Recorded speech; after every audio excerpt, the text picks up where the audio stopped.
Olá, como estão? Espero que todos estejam muito bem. Hoje nós estamos aqui com o Sidney Albers, meu amigo hipnoterapeuta, que está aqui novamente. Porque gente boa vem aqui mais de uma vez e isso é incrível. Nós vamos trazer para vocês hoje outras informações importantes sobre a questão da hipnose ericksoniana. E tem mais, o Sidney é um dos palestrantes do segundo Reprogramação Mental. E a prática que ele escolheu para fazer com a plateia, fantástica. Surpresa, é claro. Sidney, oi meu querido, seja bem-vindo. Que bom te receber. Oi, Rita, muito obrigado. Realmente, quando você falou dessa prática, eu já fui nela, né? Falei, vou falar, mas vamos deixar o pessoal estar presente. Porque é reprogramação mental. E isso é surpresa. Realmente eles possam, como eu diria, aproveitar o melhor momento durante essa prática. E ter a sua vida transformada. Exatamente. Sidney, um pouquinho antes da gente falar sobre o Milton Erickson e entender um pouco mais sobre quem foi, né, sobre como surgiu esse trabalho, fala para mim a questão, como você pensa o que eu estou trabalhando nesse momento, que é terapeuta precisa de terapeuta? É interessante por um motivo, eu diria, aparentemente simples, porém, se o terapeuta não dá esse olhar para si, ele fica complicado. Então, o terapeuta, a partir do momento que ele entende que ele precisa, de fato, de terapeuta, ele consegue expandir a mente dele. Ele consegue ganhar no próprio atendimento.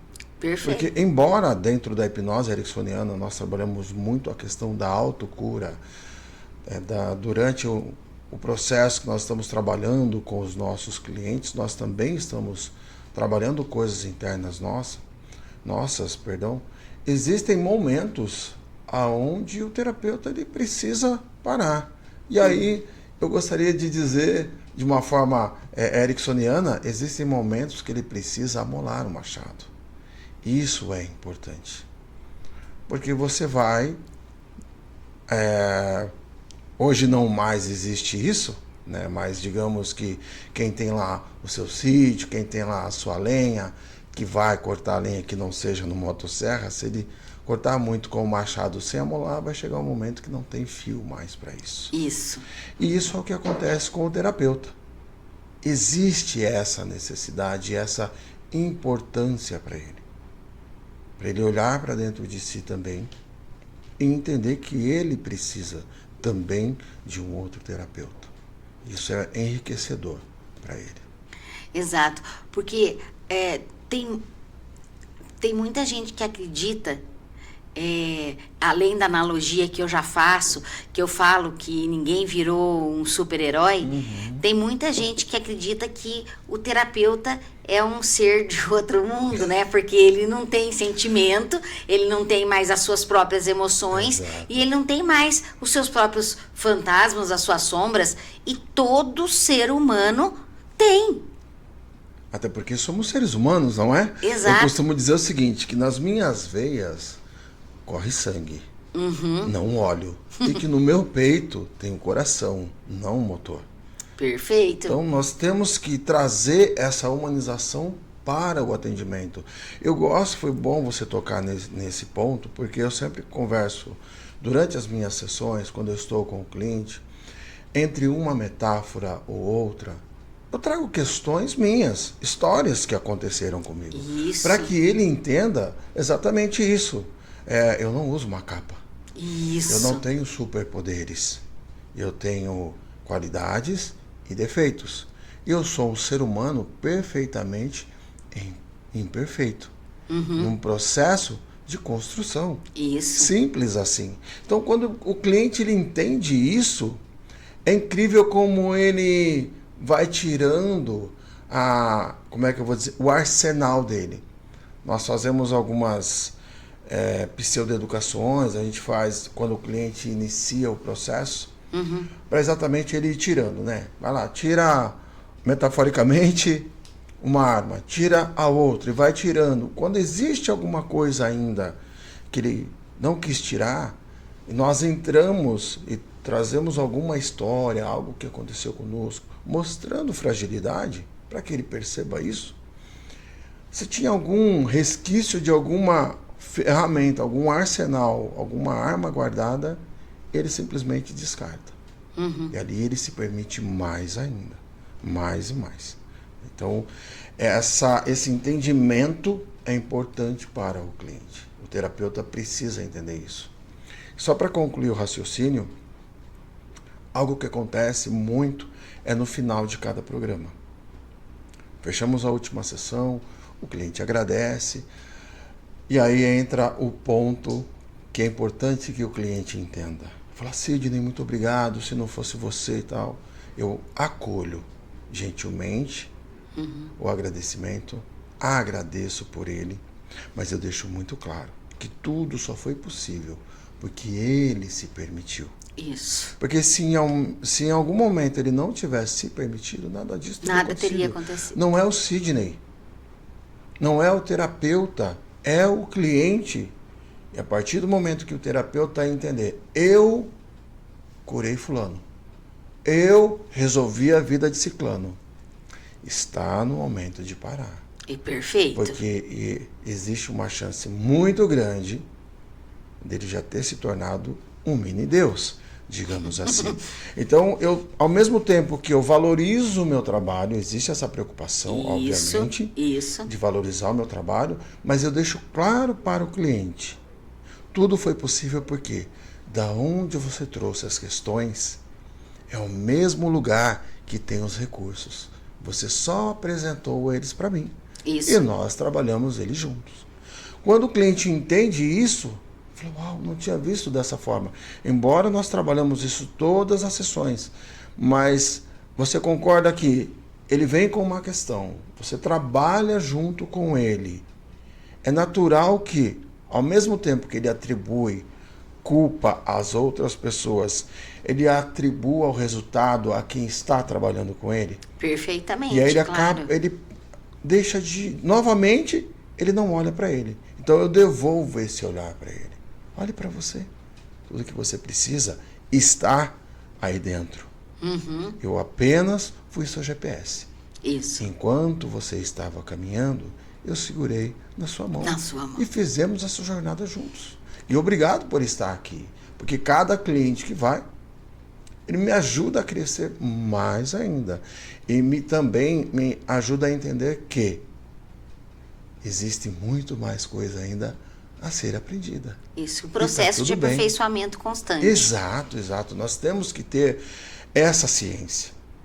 Não dá para mim chegar e parar e falar, não, já sei tudo, tá tudo bem. Agora, tudo que eu já pude aprender, eu já aprendi e ok. É, quando você encontrar um profissional desse, minha sugestão é corra dele. Esse não é o profissional ideal. O profissional que acha que ele domina tudo e que ele sabe tudo, né? Esse profissional está precisando de ajuda. Ele está precisando ser cuidado. Bastante. Bastante, bastante. Mas, Sidney, vamos falar sobre Milton Erickson. Vamos falar sobre hipnose ericksoniana, porque o Sidney é um dos nossos palestrantes. Então, qual foi a nossa ideia? Começar dando algumas informações para vocês entenderem a magnitude do que vai acontecer dia 9 e 10 de dezembro, no segundo reprogramação mental que vai acontecer na cidade de São Paulo, em Pinheiros. E o link do nosso evento tá na bio do Instagram. Então, vai lá, nós já estamos, o lote 0 totalmente esgotado, a gente já tá no primeiro lote, tá? Então, garanta a sua participação agora. Vai lá pro link da bio, entra, responde o seu formulário de inscrição e se inscreve, porque vai ser um prazer ter você conosco. Vamos lá, Sidney? Vamos lá. Só para nós contextualizarmos, né? Isso. No nosso primeiro podcast, nós contamos um pouco da história de vida, da minha história de vida, trouxe um exercício do qual você participou. Que foi fantástico. Né? E era importante que o nosso público, a nossa audiência entendesse esse lado, para que nós pudéssemos trazer hoje sobre Milton Erickson, o que é a hipnose ericksoniana. E Milton Erickson, ele traz a hipnose moderna. Depois, lembrando que a hipnose ela passou por muita coisa até chegar no que ela é hoje. Exatamente. Ainda assim, hoje nós temos a questão de que constantemente nós temos que desmistificar a hipnose perante o nosso público. Isso. Mas até aí, tudo bem, faz parte do processo, né? É o nosso trabalho. Enquanto que Milton Erickson é interessante porque quando se fala dele, as pessoas imaginam que ele foi ericksoniano desde sempre. Aham. Vamos dizer que foi. Porque o início da história dele lá atrás, ela é bem interessante. Mas eu vou falar dela daqui a pouco. Vou falar o que é a hipnose ericksoniana.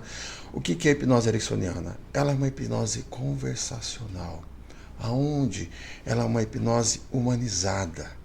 O Milton entendia, e isso propagado pelos seus discípulos depois, que o subconsciente, ou a memória não consciente, que é o que a hipnose ericksoniana fala, ele não aceita ordens diretas, mas ele aceita convites. Perfeito. Se eu te convidar a fazer algo, ele vai aceitar, porque ele vai ter uma outra visão.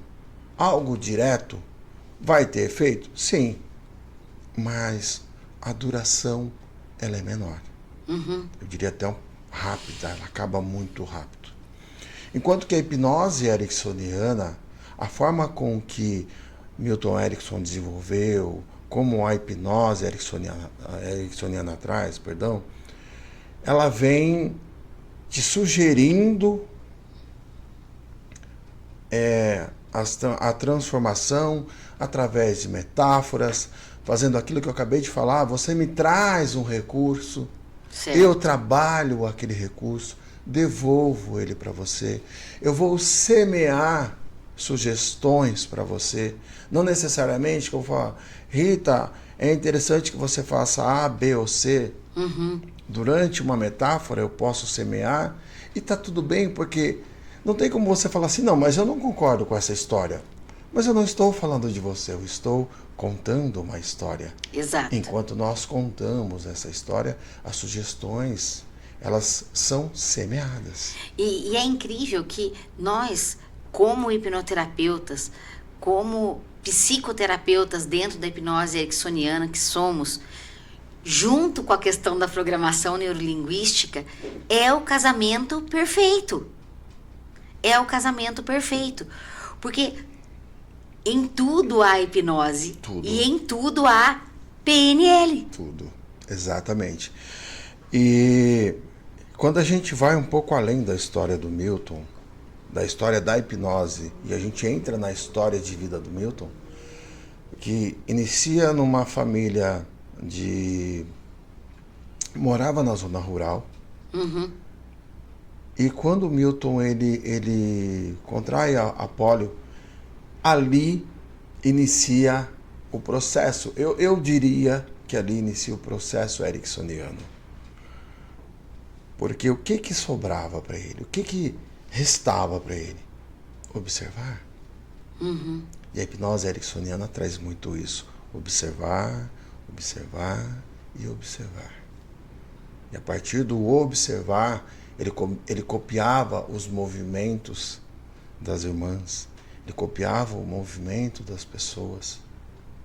Quando que os médicos o desenganaram diante da sua mãe, ele ficou revoltado com aquilo. Ele falou, não, eu não aceito. Não é justo que eles falem dessa forma para uma mãe. Eu vou provar para eles que eu não vou morrer. Então ali inicia uma trajetória de Milton Erickson que quando ele entra na Universidade de Wisconsin, ele foi crescendo ali dentro, com todas as dificuldades que ele tinha. E ele era um acadêmico muito dedicado. Foi um acadêmico muito dedicado. Ele tem 140 artigos escritos por ele, onde as pessoas imaginam que Milton Erickson veio após a PNL. Mas Grinder e Bandler, quando eles foram até Milton Erickson já era famoso. E olha que naquela época não tinha redes sociais. Exatamente. Não tinha nem o WhatsApp. Exato.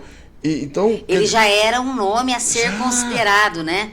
Ele era considerado o doutor hipnose dentro do meio acadêmico. Então isso eleva o quanto Milton Erickson significava dentro do meio acadêmico. Então ele conseguiu por muitos anos, claro, como psiquiatra, usando hipnose clássica, que ele inicia o processo dele na hipnose clássica, e depois ele foi entendendo que, conforme as dificuldades foram aparecendo, ele fala, espera um pouquinho, mas eu aprendi assim, e o cliente está trazendo de outra forma. E ele foi entendendo que a forma direta, ela tinha um resultado. Mas conforme ele poderia introduzindo outra maneira de atender os clientes dele, os resultados foram melhorando cada vez mais. Então a indução dele, a forma dele chegar, a abordagem que ele usava, fez com que o resultado dele se potencializasse. E Sim. É interessante porque foram 50 anos aproximadamente dedicados à hipnose. Entre os últimos 5 e 6 anos de vida de Milton Erickson, que a hipnose ericksoniana propriamente dita, ela se potencializou. E ainda nós temos alguns discípulos que conseguiram ainda beber direto da fonte, né? Jeffrey Zeig, o Stephen Paul Adler, pelo menos são 2 nomes muito fortes.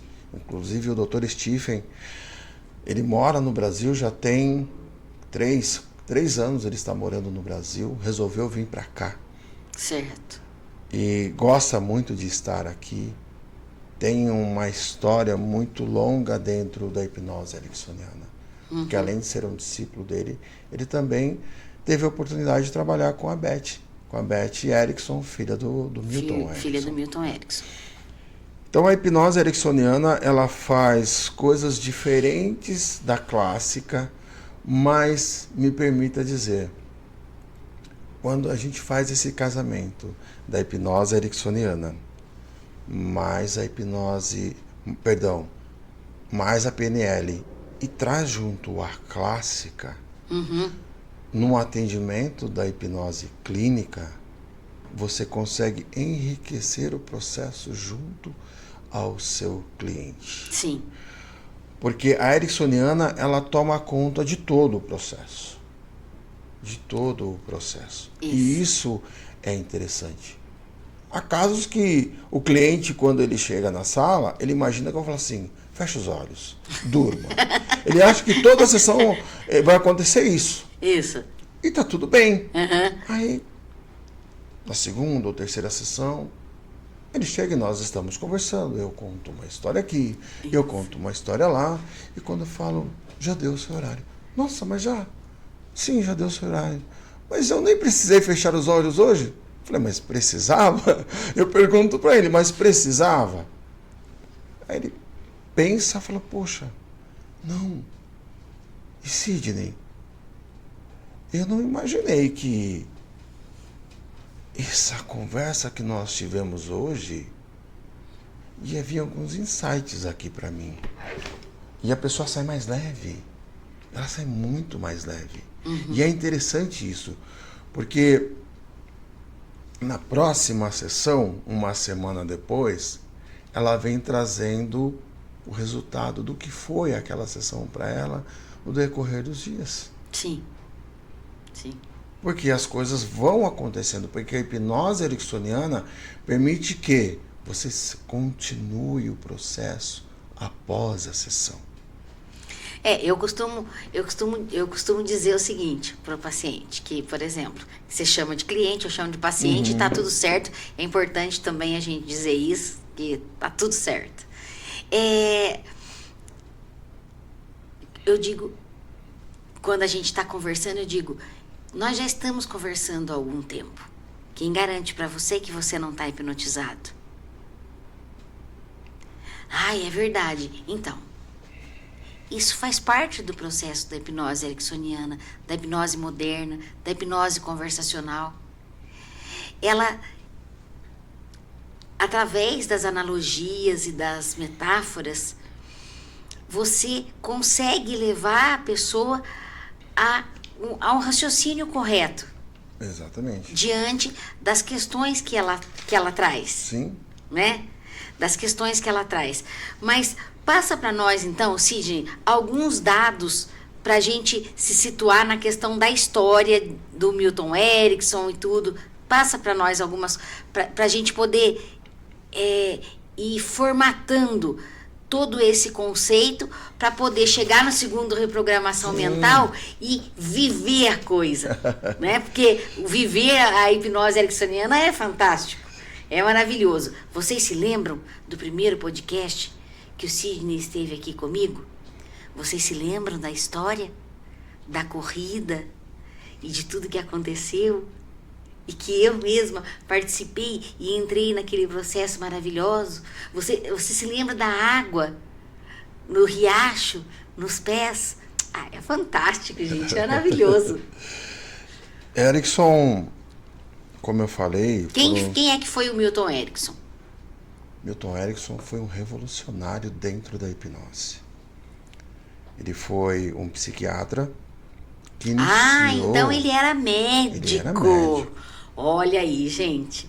Ele se forma, ele inicia o processo dele, né, na Universidade de Wisconsin, como eu havia falado há pouco. Uhum. E dentro desse processo, ele vai crescendo dentro do mundo acadêmico.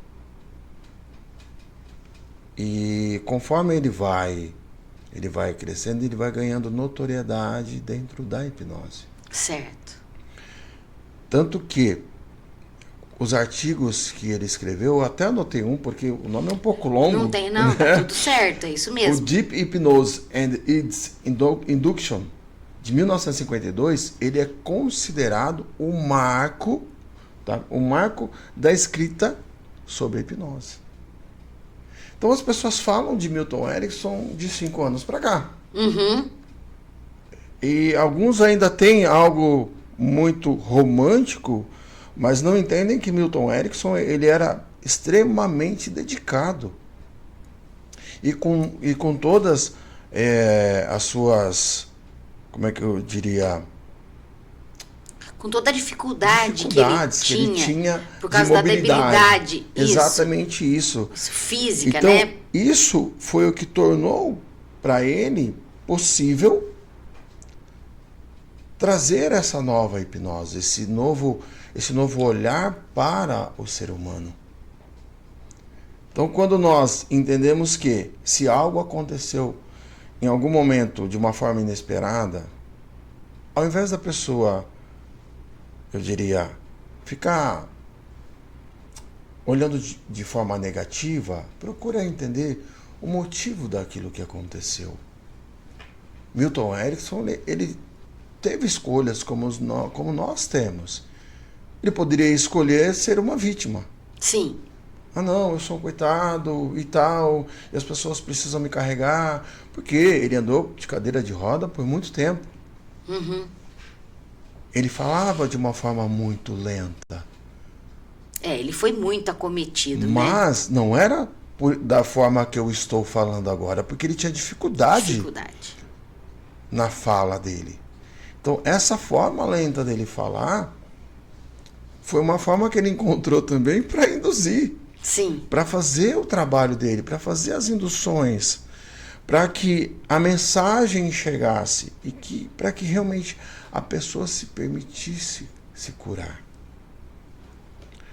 Então, quando eu olho isso, ele escolheu de verdade viver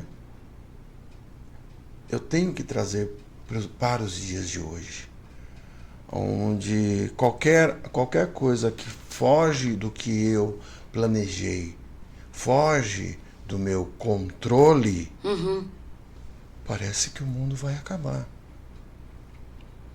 Agora, se eu tenho uma visão ericksoniana, opa, espera um pouquinho.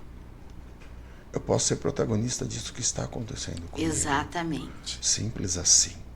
Então, quando Milton fez isso, não de forma consciente, mas de forma inconsciente, foi o que é hoje para nós, a hipnose ericksoniana. Onde nós conseguimos, de uma forma muito transparente, dar sugestões indiretas para os nossos clientes e eles conseguem trabalhar no seu processo de cura. Então, quando Milton vem com esse processo todo e as outras pessoas começam a olhar o trabalho dele e admirar o trabalho dele e falar, uau, mas o que esse senhorzinho faz de diferente Que se torna tão assertivo. que se torna tão assertivo? Exatamente isso. Porque as pessoas que vão lá, de um jeito, elas saem de lá muito bem. O que ele está fazendo? Que foi o que provocou a ida, né, e a modelagem de Bandler e Grinder. Para irem até onde ele morava para entender o que ele fazia. Para ficar, segundo eles, 9 meses ali modelando ele. Isso. Então, vamos lá, novamente. Não tinha redes sociais. Não tinha WhatsApp. Hoje, qualquer pessoa, ela vai lá, faz um post e rapidinho, se ela impulsionar, chega em N pessoas. Ele conseguiu atingir muita gente sem redes sociais. Então, se nós... Pelo mérito acadêmico. Pelo mérito acadêmico dele e pelo que tinha de tecnologia na época, se nós compararmos com hoje. Sim. Ou seja, o trabalho que ele fez ecoou de uma forma maravilhosa, absurda. Absurda. Esse legado que ele deixa para todos nós, e eu gostaria que realmente as pessoas tivessem um olhar mais direcionado para a hipnose ericksoniana, elas poderiam de alguma forma evoluir um pouco mais, crescer um pouco mais, se ajudar um pouco mais. Porque é o que a hipnose ericksoniana permite. Sim. Ela permite. E ela é muito cuidadosa com o que eu estava falando no início. O seu processo é o seu processo. Não sou eu quem curo você. O seu processo é um processo de autocura. De autocura, perfeitamente. Sempre será um processo de autocura. A hipnose ericksoniana, ela permite isso. E ela tem um cuidado muito ético com isso. Então, eu gosto demais da hipnose ericksoniana. Nunca é demais falar. Eu conheci a hipnose ericksoniana em 2010, final de 2010. E ali, eu falei, uau, é isso que eu quero fazer. Em 2011, nós demos a sequência usando muito do que nós aprendemos, muito pouco, mas usando muito do que nós aprendemos de hipnose ericksoniana. Tivemos bons resultados com isso tudo.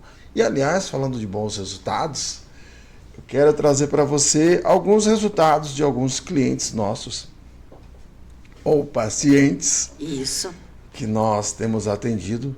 Eu atendi um rapaz que ele tinha uma dificuldade. Ele é destro. Certo. Mas ele escreve com a mão esquerda.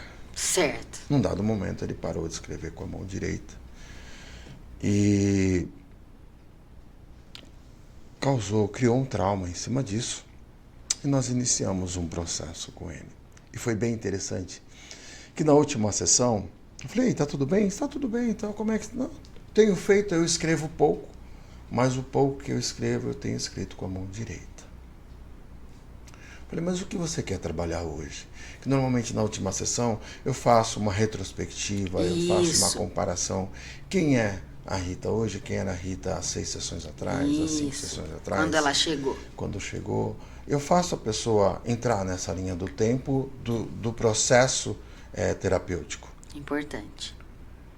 E aí eu falei, nossa, eu evolui muito, cresci bastante. Hoje eu não ligo tanto como eu ligava para o que as outras pessoas iam falar de mim ou iam pensar de mim. Falei, tudo bem.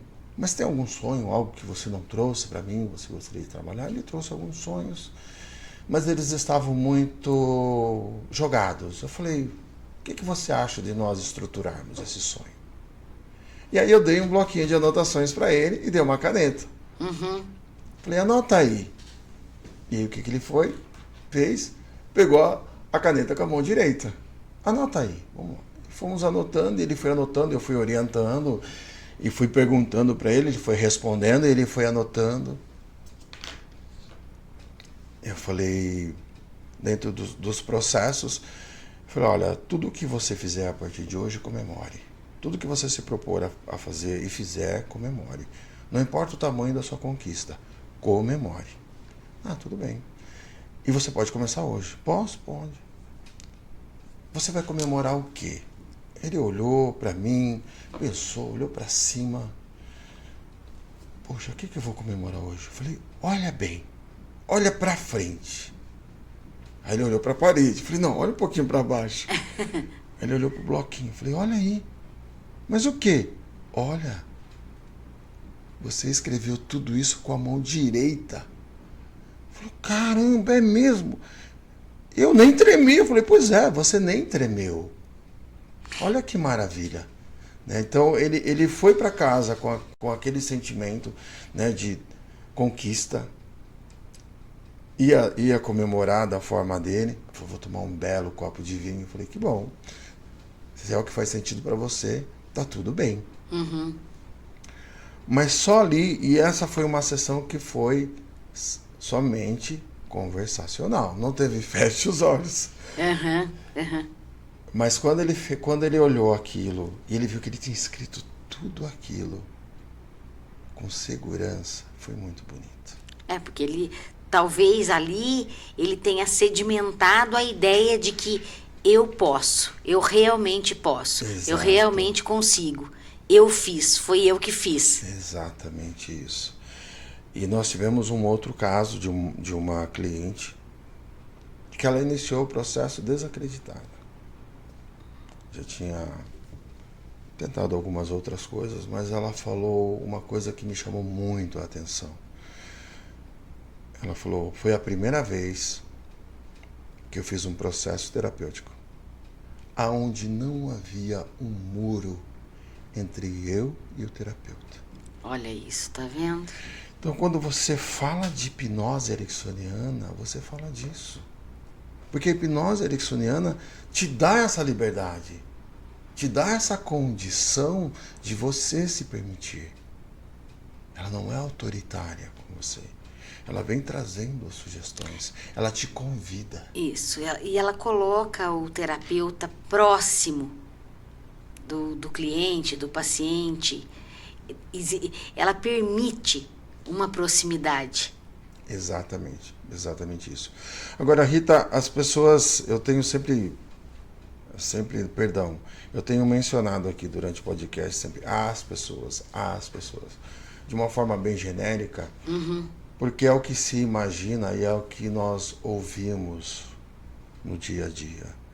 Que o nome hipnose ericksoniana, num dado momento, Milton falou, a partir de hoje é hipnose ericksoniana. E não foi. O nome hipnose ericksoniana foi sugerido por Jeffrey Zeig como uma forma de homenagem para perpetuar o trabalho de Milton Erickson. Eu diria que foi providencial, porque senão que nome nós teríamos? E seria injusto com Milton Erickson se não tivesse esse nome. Sim. Né? Porque Milton Erickson ele foi uma virada, um marco da hipnose moderna. né? A virada de chave, a virada de página dentro da hipnose. Claro, respeitando todo o processo antes de Milton Erickson. Sim, A gente não pode sim. deixar de falar de Mesmer, né? A gente não pode deixar de falar dos outros, De Dave Elman, Dave Elman, né? Aham. De todos eles, porque eles participaram desse processo. É porque é um contexto histórico. Exato. Essa história, a história da hipnose, ela veio sendo construída e eu acredito que hipnoterapeuta, hipnólogo após o outro, foi ressignificando e trazendo algo mais, trazendo um complemento. Isso, exatamente. Então nós não podemos apagar a história. Isso. Não podemos apagar a história. Mas é importante o reconhecimento do que Milton fez. A contribuição dele para a hipnose. Exatamente. E hoje eu diria, me permita, digamos, ser abusado aqui. Diga. Mas eu diria para você que qualquer nome que vier depois de Milton Erickson é apenas uma maquiagem. Apenas uma maquiagem. Porque os que vieram antes do Milton trouxeram muita coisa e passaram por muita coisa. Sim. A hipnose ericksoniana, ela vem de uma ressignificação de uma dor muito forte de Milton Erickson. E ele traz muitos recursos para nós. Então hoje, para que haja uma nova hipnose, tem que ser algo extremamente extraordinário, diferente do que já foi feito. É muito difícil. Muito difícil. Então, qualquer nome que venha hoje, depois de Milton Erickson, essa é a nova hipnose XYZ. Ela é apenas uma maquiagem. Concordo plenamente. Porque se você olhar a fundo, se você olhar a programação de qualquer A base tá lá. A base tá lá, hipnose clássica, hipnose ericksoniana, tem PNL. Desculpa, então você não trouxe nada de novo, né? Então, me desculpe ser abusado nesse sentido, mas é que nós precisamos respeitar a história. Precisamos respeitar a história. Temos o direito de escrever a nossa história. Sim. Junto com aqueles que já vieram antes de nós. Exato. Claro que, se extraordinariamente aparecer algo muito novo, será uma contribuição muito bem-vinda. Muito bem-vinda. Então, Milton, ele traz isso, ele traz essa abertura, essa oportunidade para que as pessoas passem a ser atendidas de acordo com o que elas precisam ser atendidas, da forma que elas precisam ser atendidas. E o atendimento fica personalizado. Tem aquele termo que é o que eu ia falar agora, tem o tailoring, né? Que vem de alfaiate, de alfaiataria, que é o atendimento personalizado. Isso. Não adianta se a pessoa tem uma personalidade o primeiro cliente que eu atendo no dia, ele tem uma personalidade diferente do segundo, que é diferente do terceiro, do quarto cliente. Quando eu chegar no quarto cliente, não vai adiantar eu querer atendê-lo da mesma forma que eu atendi o primeiro. De forma nenhuma. Embora os quatro possam me apresentar o mesmo problema. A mesma situação, mas o viés de cada um é completamente diferente, porque as pessoas são diferentes. Eu costumo dizer que nós não somos uma fábrica de mortadela, porque nós temos personalidades diferentes.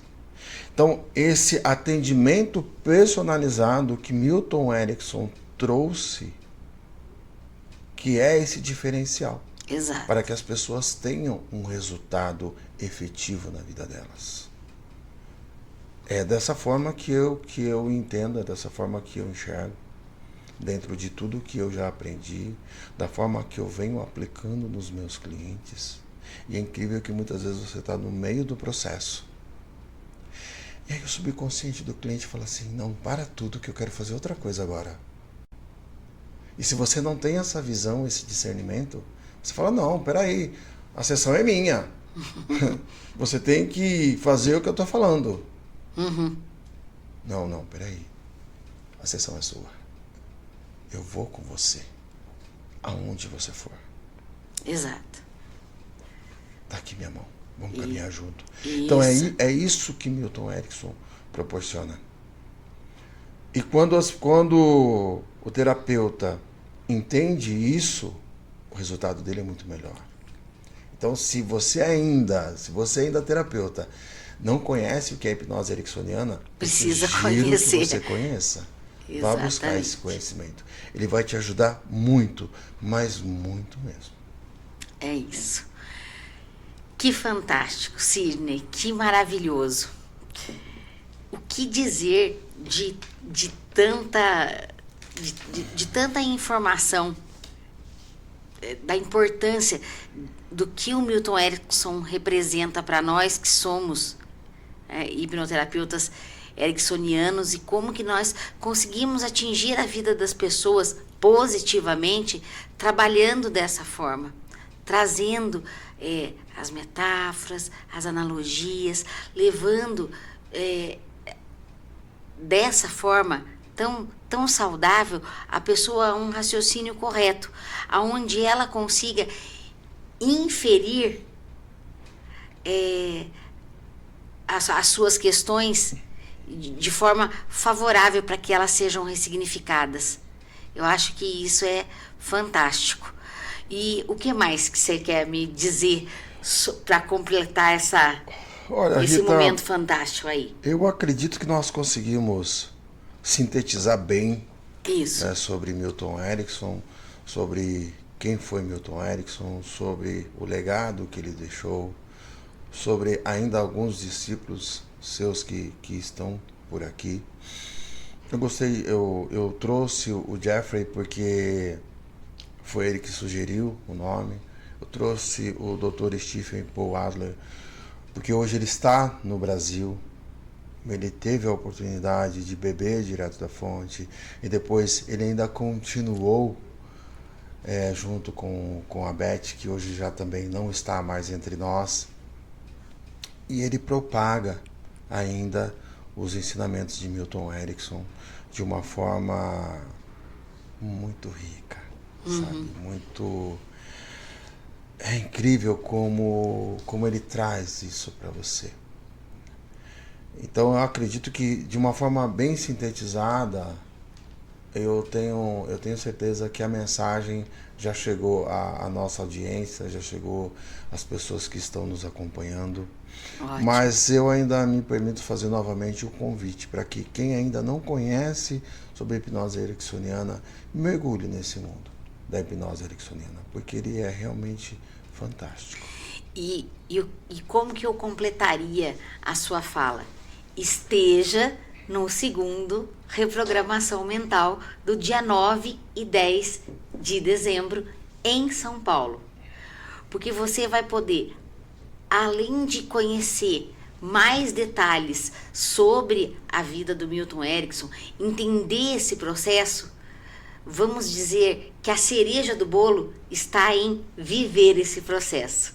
E isso vai acontecer lá no dia 9 e 10 de dezembro com muita propriedade, Esse evento será fantástico.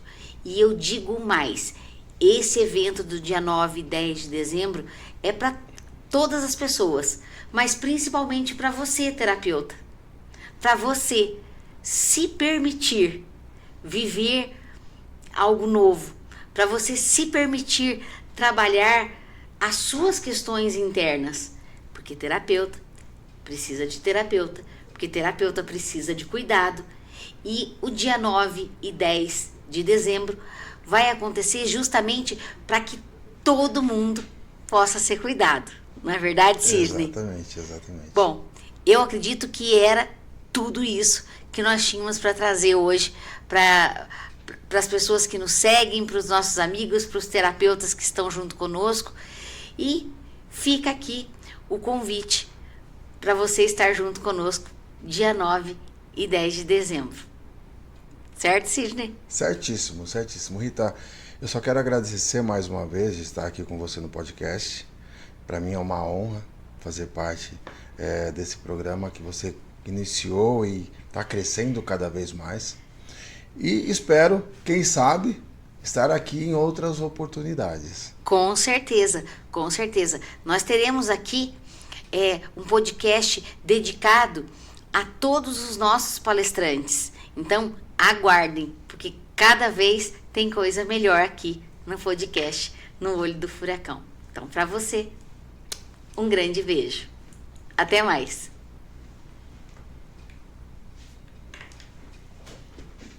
Show? Show.